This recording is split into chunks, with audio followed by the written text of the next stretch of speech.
এখন শোনাব আপনাদেরকে শাম দেশের কিছু বৈশিষ্ট্য, যা ইমাম মাকদেসি রহমতুল্লাহ আলাই আহসানুত তাকাসিম ফি মারিফাতিল আকালিম নামক তার একটি কিতাব রয়েছে। সেই কিতাবে 151 পৃষ্ঠায় তিনি বলছেন, কাল আল মাকদেসি রাহিমাহুল্লাহ তাআলা ফি ওয়াসফি শাম, শাম দেশের বৈশিষ্ট্য বা শাম দেশের গুণাবলী সম্পর্কে আলোচনা করতে গিয়ে বলছেন, ফাইকলিমুস শাম জালিলুস শান, শাম দেশের অঞ্চল বা এলাকা হচ্ছে বড়ই গুরুত্বপূর্ণ, বড়ই সম্মানিত। দেয়ারুন নবী, নবীদের দেশ। ও মারকাজুস সলেহিন, নেক লোক ওলি আউলিয়ার কেন্দ্র। ও মাতলাবুল ফজালা, আর যারা সম্মানিত মানুষ তাদের মন কাঙ্ক্ষিত স্থান। সবার আকাঙ্ক্ষা যে সেখানে একবার যাই বা সেখানে বসবাস করি। বহু ওলামায়ে কেরামরা সালাফদের যুগে অন্য অন্য দেশের বাসিন্দা ছিলেন, শেষ জামানে গিয়ে কোথায় বসবাস শুরু করেছেন? শাম দেশে বসবাস শুরু করেছে। এইরকম ইতিহাস অনেক পাবেন। অনেক আগের আলেমদের কথা বাদ দেন, তাবেইন, তাবা তাবেইনের যুগ থেকে শুরু করে বা সাহাবায়ে কেরামরা অনেকে সফর করে সেখানে চলে গেছেন, সেখানে তারা ইন্তেকাল করেছেন। ওই যুগ থেকে শুরু করে দীর্ঘ সময় পর্যন্ত আইম্মা, মুহাদ্দিসিন, ফুকাহারা বিভিন্ন দেশ থেকে সফর করে শাম দেশে চলে যেতেন, তারা সেখানে বসবাস শুরু করেছেন। শেষ যুগের কথা বলছি, এই বর্তমান যুগের কথা বলছি। ইমাম নাসিরউদ্দিন আলবানী রহমতুল্লাহ আলাইহি, তিনি ইউরোপের লোক ছিলেন। আলবেনিয়া হচ্ছে ইউরোপ, পূর্ব ইউরোপের একটা মুসলিম দেশ। সেখানে তার বাবা ছিলেন, সেখানে তার জন্মস্থান, মাতৃভূমি। সেখান থেকে তিনি হিজরত করে চলে আসলেন কোথায়? শাম দেশে, সিরিয়ায় ছিলেন। তারপরে শেষ সময় জর্ডনে, আম্মানে ছিলেন। আম্মানে, জর্ডনের রাজধানী আম্মানে ছিলেন, সেটাও শাম দেশের একটা অংশ। কিছু সময় তিনি মদিনা ইউনিভার্সিটিতেও ছিলেন, কিন্তু আসল তার বাসস্থান ছিল শাম দেশ। সেটা কিছু সময় দামেস্কে, আর শেষ সময়টা তার শেষ জামানাটা কেটেছে যুগটা, এবং ইন্তেকাল হয়েছে রহমতুল্লাহ আলাইহি আপনার আম্মান, জর্ডনের রাজধানী। বলছেন যে বেহিল কিবলাতুল উলা, এখানে রয়েছে প্রথম কিবলা। আমাদের প্রথম কিবলা কি? কাবা প্রথম কিবলা নাই, কারণ প্রথমে যখন মক্কায় যখন নবী করিম সাল্লাল্লাহু আলাইহি ওয়াসাল্লাম ছিলেন আর মেরাজের সালাত ফরজ হইল, তখন ইবনে আব্বাস রাদিয়াল্লাহু তাআলা আনহুমার যে মতটি রয়েছে সেটাই সবচেয়ে বেশি সহিহ। তিনি বলছেন যে এমন ভাবে নবী সাল্লাল্লাহু আলাইহি ওয়াসাল্লাম সাহাবায়ে কেরামরা দাঁড়াতেন সালাতে, কাবাকে মানে কাবা ঘরকে সামনে করে, যে কাবাও যেন সামনে থাকে আর বাইতুল মুকাদ্দাসও সামনে থাকে। তাহলে কোন দিকে দাঁড়াইতেন? হাজরে আসওয়াদ রুকনে ইয়ামানের দিকে দাঁড়াইতেন, মুখ করে উত্তর দিকে, যেদিকে মদিনা, যেদিকে রয়েছে কি বাইতুল মুকাদ্দাস রয়েছে, মসজিদ আকসা রয়েছে, এইদিকে মুখ করে। আসল কিবলা কি ছিল তাহলে? আসল কিবলা হচ্ছে মসজিদ আকসা, বাইতুল মুকাদ্দাস। আর এমন ভাবে দাঁড়াও যাতে কাবাটাও কি থাকে, সামনে থাকে, এইভাবে দাঁড়াতেন। আর তারপরে যখন মদিনা চলে আসলেন তখন তো সমস্যা দাঁড়ালো। মদিনা আসার পরে যদি কাবাকে সামনে করি তাহলে পেছন দিকে পড়ে যায় বাইতুল মুকাদ্দাস, আর বাইতুল মুকাদ্দাস হচ্ছে কিবলাগুলা প্রথম কিবলা। বাইতুল মুকাদ্দাস যদি সামনে করছি তাহলে কাবা পেছনে হয়ে যায়। এখানে ইহুদিরা বসবাস করে। নবী করিম সাল্লাল্লাহু আলাইহি সাল্লামকে হুকুম হলো যে আসল কিবলা এখন তোমার কি বাইতুল মুকাদ্দাস, মসজিদ আকসা। বাইতুল মুকাদ্দাস কি করো, কিবলা বানা। 16 থেকে 17 মাস নবী করিম সাল্লাল্লাহু আলাইহি ওয়াসাল্লাম সাহাবায়ে কেরামদেরকে নিয়ে প্রথম যুগে, প্রথম হিজরি, দ্বিতীয় হিজরি, 16-17 মাস মানে প্রথম হিজরি, দ্বিতীয় হিজরিতে প্রথম কিবলা যেটা ছিল সেটা ছিল বাইতুল মুকাদ্দাস। আর তারপরে তখন কিবলার পরিবর্তন হইল, ফাওয়াল্লি ওয়াজহাকা শাতরাল মসজিদিল হারাম ওয়া হাইসু মা কুনতুম ফাওয়াল্লু ওয়াজুহাকুম শাতরা, এরকম বেশ কিছু আয়াত সূরা বাকারাতে রয়েছে। তো এই হচ্ছে আমাদের প্রথম কিবলা। ওয়া মাউজুল হাসর ওয়ান নাসর, এটা হচ্ছে হাসর নাসরের স্থান। ওয়াল মাসরা, এটা হচ্ছে ইসরা মেরাজের স্থান। আর ইব্রাহিম আলাইহিস সালামের হিজরতের স্থান। ওয়া কবর ওয়া দিয়ার আইয়ুব ওয়া বিরহু, আইয়ুব আলাইহিস সালামের এখানে কবর রয়েছে। এইরকম আইয়ুব আলাইহিস সালামের বাড়িঘর এখানে ছিল। এই আইয়ুব আলাইহিস সালামের কূপের কথা যা তাফসীরের কিতাবাদিতে রয়েছে। এইরকমই দাউদ আলাইহিস সালামের মেহরাব, যেখানে তিনি ইবাদতবন্দি করতেন। দাউদ আলাইহিস সালামের বাড়ি এবং তার দরজা, ইস্তাসাওয়ারুল মেহরাব, ওই ফতোয়া মাসলা জিজ্ঞেস করতে এসে তার একেবারে প্রাচীর টপকে এসে চলে আসলো, তিনি ভয় পেলেন। এই সব কথা যে রয়েছে সেটা সেখানে সামদেশে রয়েছে। ওয়াজাইব সুলাইমান ও মদনুহু, সুলাইমান আলাইহিস সালামের জীবনের যে বিস্ময়কর পরিত্যক্ত বিষয়গুলি সেগুলি সেখানে স্মৃতি সেখানে রয়েছে। এবং সুলাইমান আলাইহিস সালামের যুগের শহরগুলি সেখানে, অতুরবত ইসহাক অম্মহু, ইসহাক আলাইহিস সালামের কবর এবং তার মা সারা আলাইহিস সালাম রাদিয়াল্লাহু আনহার কবর, ও মৌলিদুল মাসিহ ঈসা আলাইহিস সালামের জন্মস্থান এবং ঈসা আলাইহিস সালামের বাল্য জীবন সেখানে।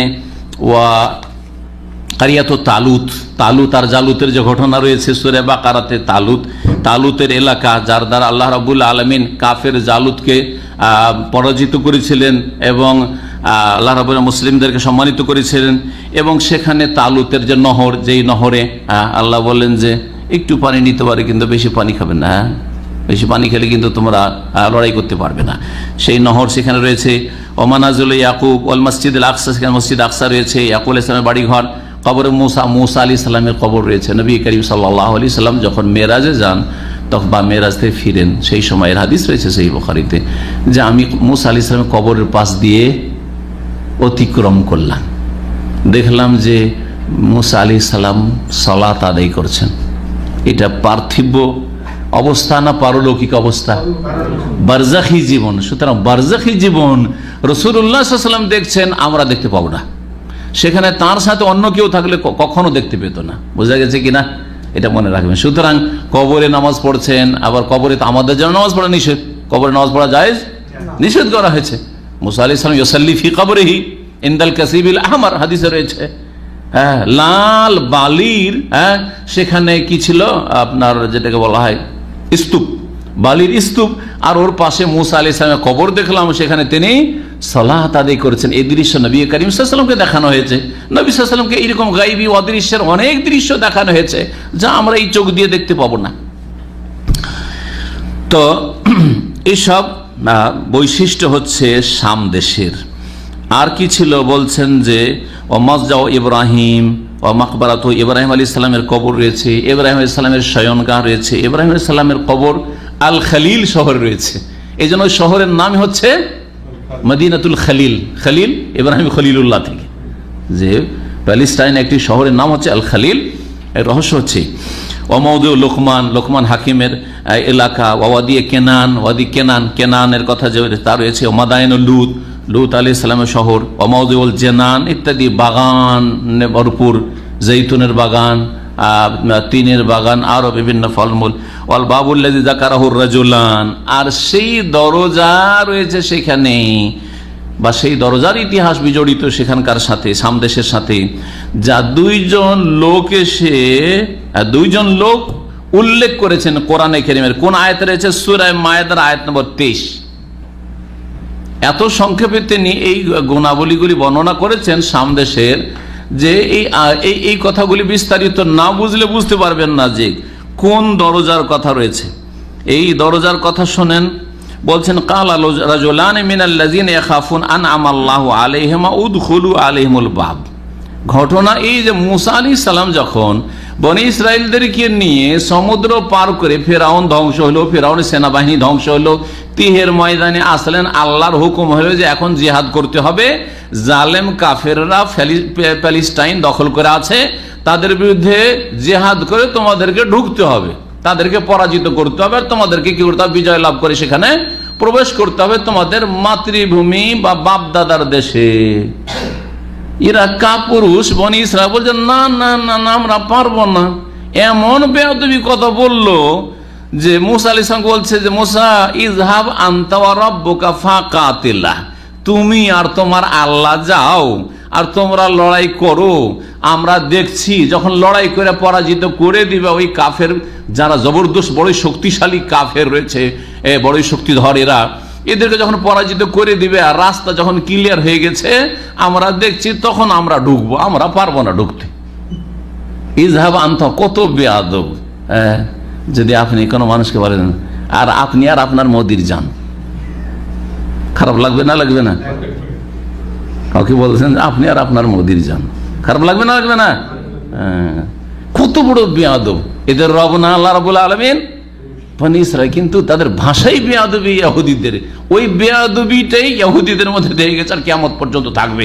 যাদেরকে লাঞ্ছিত করেছেন, যাদের আল্লাহ রাব্বুল আলামিনের ক্রোধ নেমে আসছে, মাগজুব আলাইহিম বলেছেন, আল্লাহর গজব নেমে আসছে। আল্লাহ রাব্বুল ইহুদিদেরকে ধ্বংস করুক, আর ফিলিস্তিনকে আল্লাহ রাব্বুল আলামিন মুসলিম জাতির জন্য স্বাধীন করুক, এবং সারা বিশ্বের মুসলিমদেরকে দ্বীনের দিকে ফিরে আসার তৌফিক দান করুন।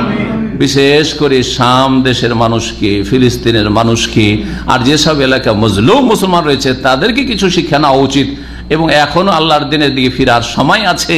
আল্লাহ রাব্বুল রহমত নিয়ে, বিজয় নিয়ে ফিরে আসবেন। আল্লাহ রাব্বুল যেন তৌফিক দান করেন। বলছিলাম যে বলে ইযহাব আনতা ওয়া রাব্বুকা, যাও যাও তুমি আর তোমার রব লড়াই করো। ফাকাতিলা, তোমরা গিয়ে লড়াই করো। ইন্নাহা হুনা কায়দুন, আমরা এখানে বসে বসে দেখবো। যদি জিতে যাও তখন ঢুকবো, জিতে যাও তখন ঢুকবো। আল্লাহ রাব্বুল আলামিন এমন তাদের উপর আযাবের মায়ের দিলেন যে ঠিক আছে, যাবি না, লড়াই করবি না, সব মিষ্টি মিশিয়ে মান্না সালোয়া খেয়ে সব ভোগ বিলাসী হয়ে গেছিস। হ্যাঁ, এইদিকে আকাশে মেঘের ছায়া, বাড়ি ঘর লাগে না, আর এদিকে 12টা নহর, যে পানির জন্য কষ্ট করতে হয় না, এক এক গোত্রের এক এক বংশের এক এক নহর, আর রাত্রে মান্নার সালোয়া পড়ছে, সকালে উঠে আমোদ ফুর্তি করে খাচ্ছিস, হ্যাঁ, আর নাকে তেল দিয়ে ঘুমাচ্ছিস। এটা সারা জীবন চলবে না, একটু মেহনত করতে হবে, রক্ত ঝরাইতে হবে, লড়াই করতে হবে। না, আমরা লড়াই করব না, ঠিক আছে থাক। জি, ফাইন্নাহা মুহাররামাতুন আলাইহিম 40 সানাতান ইয়াতিহুনা ফিল আরদ, 40 বছরের জন্য তোমাদের ওপর প্যালেস্টাইনকে, শাম দেশকে হারাম করে দেওয়া হইল। 40 বছর তোমরা ঢুকতে পারবে না, ঘুরতে থাকো তিহের ময়দান, যেখানে কোনো বাড়ি নেই, ঘর নেই, মানুষ নেই, তোমরা ছাড়া শুধু ঘুরতেই থাকো, রাস্তা খুঁজে পাই না। জি, সারা রাত চলতে থাকে, কারণ রোদে চলা যায় না, সারা রাত চলতে থাকে, চলতে থাকে। সকাল হয়, দেখো যেখান থেকে হাঁটতে লেগেছে ওখানে এসে হাজির, ওখানে এসে হাজির। মুফাসসিরিন করে সব লিখেছেন। এই করতে করতে 40 বছর কেটে গেল। ইয়াতিহুনা ফিল আরজ, হ্যাঁ, উদ্ভ্রান্ত হয়ে ঘুরে বেড়ায়। আল্লাহ বলছে ইয়াতিহুনা ফিল আরজ। জি, এই জন্য এই ময়দানটাকে তিহের ময়দান বলা হয়। ইয়াতিহুনা মানে উদ্ভ্রান্ত হয়ে ঘুরে বেড়া, তিহের ময়দানে ঘুরে বেড়ায় এই বনি ইসরাইল ইহুদিদের পূর্বপুরুষরা। জি হ্যাঁ, ফালা তা'সা আলাল কওমিল কাফির, আল্লাহ বলছেন এই কাফির, অবাধ্য, নাফরমান জাতির, বা আল কওমিল ফাসিকিন, এই নাফরমান অবাধ্য জাতির ওপর হে মুসা আক্ষেপ করি। মুসা আলাইহিস সালামের যুগে বিজয় লাভই হলো না, কারণ ওরা দাঁড়াইলো না, লড়াই করবে এটা। মুসা আলাইহিস সালাম ইন্তেকাল হয়ে গেল ওখানে। তারপর ইউশা বিন নুন, তার যে খাস ছাত্র ছিলেন, তার নেতৃত্বে লড়াই হইল। আর তারপরে বাইতুল মুকাদ্দাস বা প্যালেস্টাইন, শাম দেশে বিজয় লাভ করলেন। আর তারপরে এ বনি ইসরায়েলরা তাদের পূর্বপুরুষদের দেশে প্রবেশ করতে পেরেছিল। যখন এরা ঢুকতে রাজি হয়নি, তখন দুইজন লোক, এরা ভালো মানুষ ছিল, দুইজন লোক, কালা রাজুলা মিনাল্লাযিনা খাফুন, দুইজন লোক যারা আল্লাহকে ভয় করত, যে এইরকম যদি করি আল্লাহ কত নিয়ামত দিলেন, ফেরাউনের জুলুম থেকে আমাদেরকে উদ্ধার করলেন, আরে সমুদ্রে ডুবে মরতাম ফেরাউনের মতো, তার থেকে আল্লাহ উদ্ধার করলেন, স্পেশাল আমাদের জন্য রাস্তা বানিয়ে দিলেন। এত বড় মুজিজা আল্লাহ আমাদেরকে দিলেন আমাদের নবীদের মাধ্যমে। আল্লাহ আমাদেরকে হেদায়েত দান করেন। কত জুলম অত্যাচার হচ্ছিল, আমাদের পুরুষদেরকে হত্যা করা হচ্ছিল, নারীদেরকে দাসী বানানো হচ্ছিল, জুলমের শেষ ছিল না। আর তোমরা এত নাশুকরগুজার হয়ে গেলে। আল্লাহকে তারা ভয় করে বলে আনআমাল্লাহু আলাইহিমা, আল্লাহ তাদের অনুগ্রহ করেছিলেন, ভালো কথা বলার তৌফিক আল্লাহ দিলেন। বলে উদখুলু আলাইহিমুল বাব, আরে ঢুকো, একটু চেষ্টা করো, আল্লাহ বিজয় দান করবেন। শুধু হরকত করতে হবে, তাহলে আল্লাহ বরকত দিবেন। মুসলিম জাতি হয়ে গেছে ঠিক ওই রকম, হরকত করতে চাই না। না কি বলবে, মৌলবাদী বলে দিবে যে, সন্ত্রাসী বলে দিবে যে, আর কিছু বলে দিবে যে, হ্যাঁ, চরমপন্থী বলে দেবে যে, আরো কিছু লেভেল লেগে যাবে যে, হ্যাঁ, কি আমার উপর অসন্তুষ্ট হয়ে যাবে, ইহুদি আমাদের উপর অসন্তুষ্ট হয়ে যাবে, খ্রিস্টান অসন্তুষ্ট হয়ে যাবে, অমুক অসন্তুষ্ট হয়ে যাবে। এই হচ্ছে অবস্থা। ইতিহাস বারবার ফিরে আসে। মানে ইসরায়েল যা করেছিল, যার জন্য 40 বছর তারা উদ্ভ্রান্ত হয়ে এই তিহের ময়দানে ঘুরে বেড়িয়েছে, সেই অবস্থাই হয়েছে আমাদের আজকে। বড় দুঃখের বিষয়। উদখুল আলাইহিমুল বাব, আরে এই দরজাতে ঢুকার চেষ্টা করো, ঢুকবে, তখন ওরা প্রতিহত করবে, হবে একটা লড়াই হবে, তারপরে তারা কাপুরুষ ইহুদি, এই জালেম কাফেরা বাঁচতে চায়। আর তোমরা মুমিন মুসলিম, তোমরা মুসা আলাইহিস সালামের প্রতি ঈমান নিয়ে এসছো, আল্লাহর প্রতি, তাওরাতের প্রতি ঈমান নিয়ে এসছো, আল্লাহ ভরসা করো। উদখুলু আলাইহিমুল বাবা ফাইযা দাখালতুমুহু ফাইন্নাকুম গালিবুন, তোমরা যদি প্রবেশ করো, চেষ্টা করো, তাহলে অবশ্যই তোমরা বিজয় লাভ করবে, অবশ্যই তোমরা বিজয় লাভ করবে। এই গেটটার কথা যে বাপ বলা হয়েছে, এই গেটটা সামদেশে রয়েছে, এই কথা মাকদেসি রহমতুল্লাহ আলাই তার কিতাবে উল্লেখ করেছেন। ওয়াল মজলিস আল্লাযী হাদারাহুল খাসমান, আর সেই মজলিসও ছিল সামদেশে, যেই মজলিসে বাদী আর বিবাদী দাউদ আলাইহিস সালামের কাছে এসে হাজির বিচার চাওয়ার জন্য। এটা আবার কোথায় রয়েছে? এর তাফসীল সূরা সদের আয়াত নম্বর 22-এ রয়েছে। বলছেন ইজ দাখালু আলা দাউদ, হঠাৎ করে দাউদ আলাইহিস সালামের কাছে প্রবেশ করলো। ফাফাজিয়া মিনহুম, দাউদ আলাইহিস সালামের বিশ্রামের সময় ছিল, বিশ্রামের সময় অনুমতি নেয়নি, জানায়নি যে কে আসছে না আসে। হঠাৎ করে যদি আপনার ঘরে ঢুকে পড়ে ভয় পাবেন না? তো দাউদ আলাইহিস সালাম একটু ঘাবড়িয়ে গেলেন যে কি ব্যাপার। কালু লা তাখাফ, তখন ওরা বলছে যে দেখেন দাউদ আলাইহিস সালাম, আপনি ভয় করিয়েন না। খাস মানে বাগা বাজনা আলা বাজ, আমরা বাদী আর বিবাদী দুইজনে ঝগড়া হয়েছে, একজন আর একজনের ওপর জুলুম করেছে। ফাহকুম বাইনানা বিল হক, সুতরাং আমাদের মাঝে আপনি সুবিচার করুন, সত্য সহকারে বিচার করুন। ওয়ালা তুশতিত, আর আপনি অবিচার করিয়েন না। ওয়াহদিনা ইলা সাওয়াইস সিরাত, আর আমাদেরকে সঠিক পথ প্রদর্শন করুন। এই যে বিষয়টি বলা হয়েছে যে মজলিস দাউদ আলাইহিস সালামের, সেখানে বিচার মজলিস কায়েম হয়েছিল, বা দাউদ আলাইহিস সালামের আদালত বলতে পারেন, সেটাও ছিল সামদেশে। ওয়াকাবর মারিয়াম, মারিয়াম আলাইহিস সালামের কবর এই সামদেশে। রাহিল, রাহিল হচ্ছে ইউসুফ আলাইহিস সালামের মা। ইউসুফ আর বেনিয়ামিন যে দুই ভাই, আপন ভাই, ইয়াকুব আলাইহিস সালামের এক বড় স্ত্রী থেকে 10 ছেলে, আর ছোট স্ত্রী থেকে 2 ছেলে, বেনিয়ামিন আর ইউসুফ আলাইহিস সালাম। এ রাহিলের কবর রয়েছে। ও মাজমাউল বাহরাইন, এখানে মাজমাউল বাহরাইন রয়েছে। মাজমাউল বাহরাইন কথা মুসা আর খিজিরের ঘটনা যদি পড়েন সূরা কাহফে, তাতে রয়েছে। ওয়াইদ কালা মুসা লিফাতাহু লা আবরাহু হাত্তা আবলুগা মাজমাল বাহরাইন। মুসা আলাইহিস সালামের ঘটনা তো জানেন, মুসা আলাইহিস সালামের খিজিরের ঘটনা। আল্লাহ বললেন যে দেখো, এমনও জ্ঞান আছে, এলেম আছে, যে এলেমটা তোমার কাছে মুসার নেই, তো তুমি একটু দেখো, তো যাও, তোমার একজন সঙ্গী নিয়ে বেরিয়ে পড়ো। কোন জায়গায় যাও? মাজমাউল বাহরাইন। 2 সাগর একসাথে মিলিত হয়েছে, 2 সাগরের মিলন স্থল, সঙ্গম স্থল, ওখানে গিয়ে পৌঁছে যাও। সেখানে আমার এক বান্দাকে পাবে, তার কাছে তুমি যাও, তার কাছে কিছু শিখাসো। এই ছিল ঘটনা মুসা আলাইহিস সালাম আর খিজির আলাইহিস সালামের ঘটনা। ঘটনা লম্বা করবো না। এই মাজমাউল বাহরাইনের কথা যে রয়েছে, এটা কোন দেশে?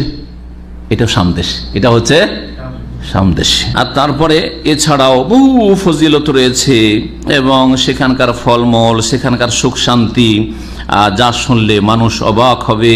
এবং সেখানে ইবাদত বন্দেগীতে যে মন লাগে, যেমন মক্কাতুল মুকাররমে গেলে ইবাদত বন্দেগীতে মন লাগে, মদিনায় মসজিদে নববীতে গেলে ইবাদতে মন লাগে, ঠিক তেমনি বাইতুল মুকাদ্দাসে সামদেশে গেলে ইবাদত বন্দেগীতে মন লাগে। সেসব ইবাদতের দেশ, যেহেতু আম্বিয়া রাসূলগণের দেশ, মানুষ অনেক কিছু যখন চোখে দেখে তখন ঈমান তাজা হয়, হয় না? হয় না? জি, একটা শোনা কথা আর একটা চোখে দেখা কথা, দুটোতে পার্থক্য রয়েছে। এইসব যখন আম্বিয়া রাসূলগণের ইতিহাস দেখবেন সচক্ষে, এবং সেই দেশে যখন আপনি বসবাস করবেন, সেই দেশে যখন আপনি ঘোরাফেরা করবেন, তখন একটা ইমানি ইসলামী অনুভূতি আলাদা থাকবে। জি, সামদেশ সম্পর্কে এই ছিল ইমাম মাকদেসি রহমতুল্লাহ আলাইহির অনেক গুরুত্বপূর্ণ কথা।